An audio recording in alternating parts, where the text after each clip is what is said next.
नमस्कार। एसओ हरीश तिवारी में आपका स्वागत है। मैं आज आपको एक ऐसा उपाय बताने जा रहा हूँ जिसके लिए आपके पास सिर्फ 9 दिन का टाइम बचा हुआ है। सावन का महीना 9 तारीख को संपन्न हो जाएगा। जो 11 जुलाई से शुरू हुआ था 9 तारीख को ख़त्म हो जाएगा सावन मास। ये महीना जो है, सावन मास जो है, भगवान शिव को बहुत पसंद है और भगवान शिव के शिष्य हैं शनिदेव, उनको भी बहुत पसंद है। तो आपको एक ऐसा उपाय बताने जा रहा हूं जो एक सिर्फ छोटे से साधारण से पौधे का है, वो है शमी का पौधा। अगर आप शनि की ढैया से, शनि की 7.5 से प्रभावित हैं तो आपको इस सावन मास में, जिसके अब सिर्फ 9 दिन बचे हुए हैं, उसमें इस पौधे को लगाना चाहिए।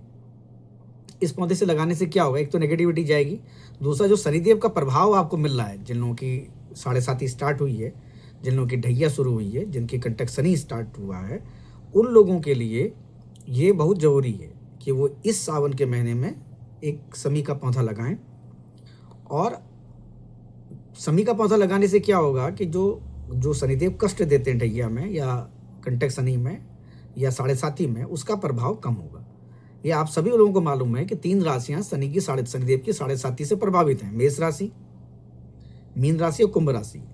मीन राशि के तो अभी जो 7.5 है वो शुरू ही हुई है 30 मार्च को, और कुंभ की अंतिम चरण है और मध्य में मीन राशि का है, जबकि सिंह राशि की ढैया शुरू हुई है और धनु राशि की कंटक शनि, जिसको ढैया से भी थोड़ा खतरनाक माना जाता है, वो शुरू हुई है। तो ये जो 5 राशि के जातक हैं, मेष, मीन और कुंभ, और इसके अलावा सिंह और धनु, इन 5 राशि के जातकों के, जिनके राशि के आधार पर बता रही है, लगने के आधार पर नहीं, ये राशि के आधार पर, क्योंकि गोचर के आधार पर ही शनिदेव की ढैया और 7.5 का आंकलन किया जाता है। तो आपको करना क्या है, आप एक शमी का पौधा किसी पार्क में लगा सकते हैं, किसी मंदिर में लगा सकते हैं। घर के भीतर लगाने के लिए मैं मना करूंगा आपसे, क्योंकि शमी का पौधा और केले के पौधे को घर के अंदर नहीं लगाना चाहिए। हाँ, जैसे आप अपार्टमेंट में रहते हो तो अपार्टमेंट के बाहर कोई ऐसी खाली जगह हो जहाँ पर कॉमन प्लेटफॉर्म होता है, कॉमन जगह होती है, वहाँ पर आप इसको लगा सकते हैं। इससे क्या होगा कि आपको शनिदेव की ऊर्जा मिलेगी और आपके अंदर पॉजिटिविटी आएगी। और सबसे बड़ी है, काल से भय नहीं लगेगा, क्योंकि शनिदेव काल हैं।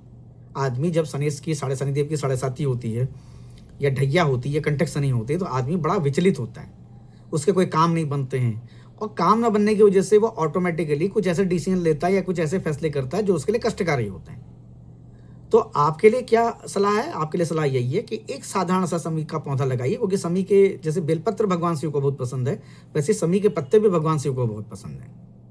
हर पौधे में एक एनर्जी होती है, जैसे शनिदेव की एनर्जी। अब शमी के पौधे में कांटे भी होते हैं, इसलिए अक्सर कहा गया हुआ है कि घर के सामने ऐसे पौधे नहीं लगाने चाहिए जिसमें कांटे हों। तो ये भी एक मान्यताएं हैं, इस प्रकार की चीजें।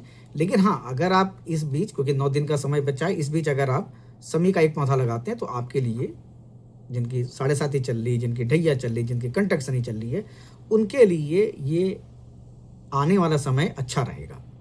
इससे शनिदेव का आशीर्वाद भी मिलेगा और आपको जो शनिदेव हैं, जो आपके जीवन में बाधाएं लेके आते हैं या कष्ट लेके आते हैं, उनसे भी आपको दूर रखेंगे, पॉजिटिविटी आएगी। और कुछ हो ना हो, एक चीज़ तो जरूर हो जाएगी, क्योंकि ज्योतिष में भी हमारे नक्षत्रों के आधार पर, हमारी राशियों के आधार पर ये बताया गया कि आपको स्टोन पहनना चाहिए, आपको जानवरों की सेवा करनी चाहिए, या आपके पेड़ पौधे लगाने चाहिए। तो वो भी मान्यता है। तो आपकी वही ऊर्जा जो स्टोन पहनने से या कोई रत्न पहनने से मिलती है, वही आपको पौधे लगाने से ही मिल सकती है। तो आप ये करें। और एक और है कि जिन लोगों की जो उनका फाल्गुनी नक्षत्र है, उनको भी पलाश का पौधा लगाना चाहिए। इसके लिए जो सप्तऋषि एस्ट्रोलॉजी है, वो पुष्कर में एक अभियान चला रहे हैं, जहाँ पर वो पलाश के पौधे लगा रहे हैं, एक छोटे से मामले से कीमत पे। अगर जिनका नक्षत्र फाल्गुनी है, उन लोगों को लगाना चाहिए। तो इस वीडियो में इतना ही। अगले वीडियो में फिर आपके लिए कोई वास्तु टिप्स लेके आएंगे। तब तक के लिए नमस्कार। जय सिया राम।